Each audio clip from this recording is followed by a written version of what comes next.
E aí, querido amigo, querida amiga, nos encontramos mais uma vez.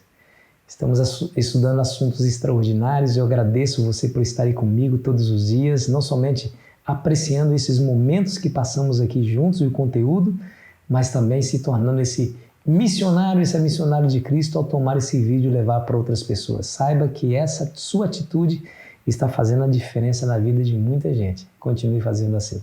Se você ainda não é inscrito no nosso canal, se inscreva e junte-se à nossa grande família, a família do Lição Fácil. Não se esqueça de deixar o seu gostei para nos abençoar aqui, tá bom? O Messias morto. Muito bem. Você se lembra que depois que Daniel orou, pedindo a Deus que tivesse misericórdia, o anjo veio rapidamente para lhe fazer entender a visão dos 2.300 tarde de manhã. Nós falamos isso ontem. Ele falou, 490 anos estão determinados sobre o teu povo, Daniel. Ou seja, essa palavra determinada aí está cheia de significado, porque no seu original, shatar, no seu original hebraico, significa cortada. A palavra shatar significa cortada.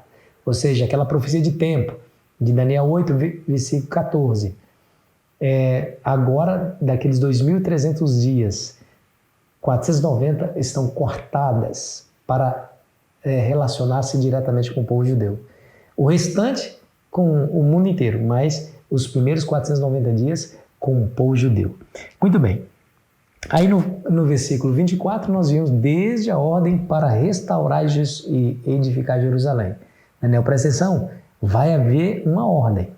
Quando essa ordem sair para restaurar e edificar Jerusalém, você começa a contar 69 semanas. 69 vezes 7, porque cada semana tem 7 dias, você chega a 483. Nós já vimos que aqui o dia literal não se aplica, porque não faria sentido a profecia. Não faria sentido a profecia. Tem que ser o princípio dia-ano, para cada dia representando o ano. Então, Daniel, quando sair a ordem para edificar e restaurar Jerusalém, você começa a contar 483 anos e o Messias vai aparecer. O Messias vai dar início ao seu ministério. Olha que coisa extraordinária. O Messias, ungido, a palavra ungido significa Messias. E é exatamente isso. Quando você conta a partir do decreto, que eu vou ler para você, viu? Vou ler. Qual foi o decreto que deu o pontapé inicial da profecia? Foi o decreto de Artaxerxes. Pastor, isso está na Bíblia? Tá. Eu vou ler para você Esdras 7, versículo 13 e depois o versículo 27. Escute bem. Por mim se decreta que no meu reino, todo aquele do povo de Israel e dos seus sacerdotes e levitas que quiser ir contigo a Jerusalém, vá. Ah, pastor, mas isso não está provando nada. Está dizendo que Esdras poderia levar todo aquele do povo de Israel para Jerusalém. Não. Todo que quiser ir. Ninguém seria obrigado. Mas todos os israelitas, tanto dos levitas como o sacerdote e o povo comum que quisesse ir para Jerusalém com Esdras, deveria. Mas para quê? O verso 27 diz assim, ó. Bendito seja o Senhor, Deus de nossos pais, que deste modo moveu o coração do rei para ornar a casa do Senhor, a qual está em Jerusalém. Você se lembra como que estava a casa do Senhor no tempo que Daniel recebeu a profecia? Destruída. Agora Esdras volta com todos os israelitas, aqueles que quisessem, obviamente, voltarem. Ele volta com todo o povo para restaurar a casa, que era o templo, era a coroa de Jerusalém. O templo é a coroa de Jerusalém. Era o local em Jerusalém mais importante. Esse decreto de Artaxerxes, quando que aconteceu, pastor? No ano 457 a.C. Você sabe que o ano antes de Cristo é regressivo. 457, 456, 455, é de trás para frente. Se você contar 483 anos depois do ano 457, de onde tirou os 483 anos? Estou lembrando que é importante. Lembra? Desde a ordem para restaurar e edificar Jerusalém, até a ungido. Ungido significa Messias. 62 mais 7 semanas. 69 semanas. 69 vezes 7, porque cada semana tem 7 dias, 483. Então, a partir do ano 457, foi quando surgiu a ordem. Contaria-se 483 anos e o Messias haveria de vir a esse mundo. E a profecia se cumpriu, pastor? Cumpriu. Conta 457, você vai chegar ao ano 27. Você vai chegar ao ano 26. Coloca aí, pega a caneta. 457 menos 483, você vai chegar ao ano 26. Porém, nunca houve um ano zero na história.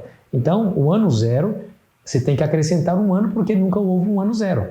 Então, 426, que é o final dos 483 anos, tendo como ponto de partida o ano 457, somando-se mais um ano, que é justamente o equivalente ao ano zero, nós chegamos aí ao ano 27.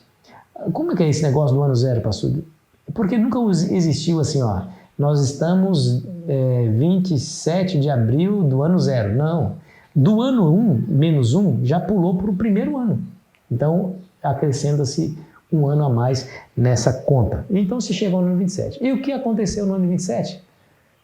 Justamente o batismo de Jesus. Você se lembra? Outro detalhe que é importante você entender.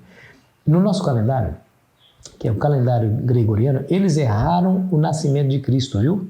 Em pelo menos 3 anos. Jesus nasceu do ano menos 4 ao ano menos 3. Eles erraram. Jesus não nasceu no ano 0. Jesus foi de fato o marco histórico, antes de Cristo, depois de Cristo. Mas eles erraram pelo menos 3 anos o nascimento de Cristo. Entendeu? Por isso que você tem que acrescentar um ano a mais. Porque o primeiro ano de Jesus não é um ano zero, é o primeiro ano. Então, aí Jesus tinha 30 anos no ano 27, ele tinha 30 anos, ele nasceu no ano menos 3, ele já tinha 30 anos. E o que aconteceu quando Jesus tinha 30 anos? Acompanhe a leitura em Mateus capítulo 3 e o versículo 13 em diante, que diz assim, ó: Por esse tempo dirigiu-se Jesus da Galileia para o Jordão a fim de que João batizasse. Ele, porém, o dissuadia, dizendo: Eu é que preciso ser batizado por ti, e tu vens a mim? Mas Jesus respondeu: Deixa por enquanto, porque assim nos convém cumprir toda a justiça. Então ele o admitiu. Batizado, Jesus saiu logo da água, e eis que lhe abriram os céus, e viu o Espírito de Deus descendo como um povo vindo sobre ele. Eis uma voz do céu que dizia: Este é meu filho amado, em quem me comprazo. E a partir desse momento o Senhor Jesus começa o seu ministério. Aqui Jesus foi ungido com o Espírito Santo. Quando o Espírito Santo desceu sobre ele, aqui ele recebe o poder e autoridade para começar o seu ministério profético, o seu ministério pastoral, messiânico, e ele assim fez. Ele assim fez. E ele começou esse ministério, durante 3 anos e meio ele pregou e ensinou tudo o que havia ensinado, cumprindo cabalmente e à risca o tempo profético de Daniel capítulo 9, versículo 24. Porém, a profecia continua. O que aconteceria com esse Messias? O verso 25, capítulo 9, versículo 25 de Daniel, nos é dito assim, ó: Depois das 62 semanas será morto ungido e já não estará. E o povo de um príncipe que há de vir destruirá a cidade e o santuário, e o seu fim será em dilúvio, e até o fim haverá guerra, desolações são determinadas. Depois que Jesus haveria de começar seu ministério, diz a Bíblia que ele haveria de ser morto. O verso 27 diz lá que na metade da semana, deixa eu ler o texto, que é importante, capítulo 9, versículo 27. Ele fará firme aliança com muitos por uma semana. Na metade da semana fará cessar o sacrifício e a oferta de manjares. Você percebeu aqui, querido amigo? Tá vendo? Na metade da semana, da última semana, lembra que era 490 semanas? 490 dias? 70 semanas? 69 semanas se cumpriu com a unção de Jesus Cristo e ele começa o seu ministério. Naquela última semana, para completar 70, na metade dela, ele haveria, o ungido haveria de ser morto e a sua morte fará cessar os sacrifícios e ofertas de manjares. Você se lembra o que aconteceu quando Jesus morreu? Jesus morreu, lembrando que Jesus morreu 3 anos e meio depois do início do seu ministério. Na metade das semanas, quantos dias tem na metade de uma semana? Precisamente 3 dias e meio. Ou seja, 3 anos e meio Jesus haveria de morrer e com a sua morte haveria de cessar o sacrifício. Você se lembra que aconteceu com o véu do templo lá de Jerusalém, quando Jesus morreu. Diz a Bíblia, em Mateus capítulo 27, que quando Jesus morreu, o véu do templo rasgou-se de alto a baixo. Por que de alto a baixo? O templo de Jerusalém tinha um pé direito muito alto. O teto era muito elevado. Qualquer um poderia rasgar o véu de baixo ao alto, porque está muito fácil. Mas rasgar-se de alto a baixo, sem que ninguém pudesse colocar lá uma escada, um andaime ou se pendurar numa corda, rasgar-se de alto a baixo seria algo miraculoso, sobrenatural. Jesus morreu e o véu do templo rasgou-se de alto a baixo, revelando o interior do lugar santíssimo, onde o Shekinah aparecia, onde a presença de Deus se dava naquele local.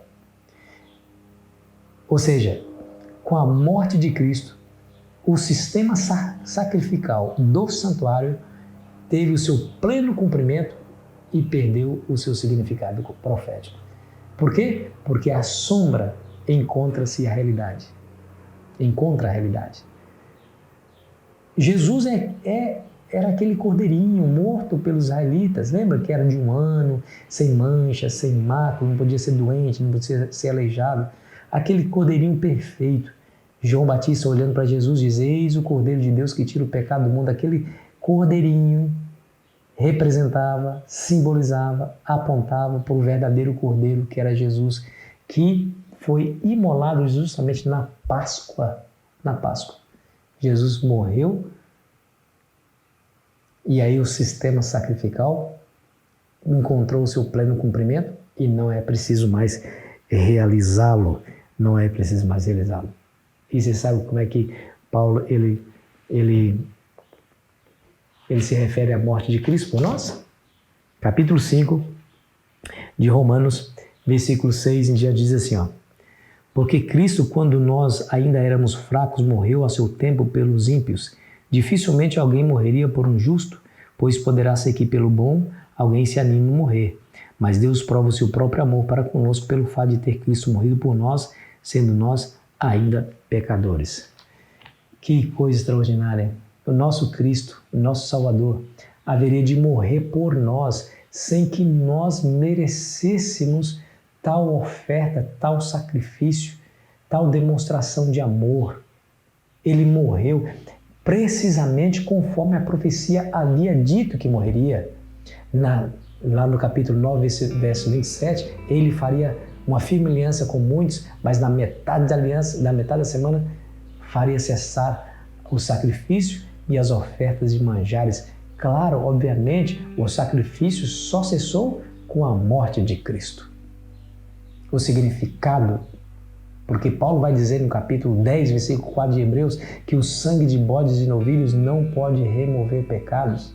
É o sangue de Cristo perfeito. Pedro vai dizer isso, né? Não foi com ouro, com prata que fosse comprado, mas pelo precioso sangue de Cristo, como de cordeiro sem mácula. Tá vendo? O Senhor Jesus morreu por mim e por você, conforme a profecia. Você sabe o que isso significa? Você já sabe, não sabe?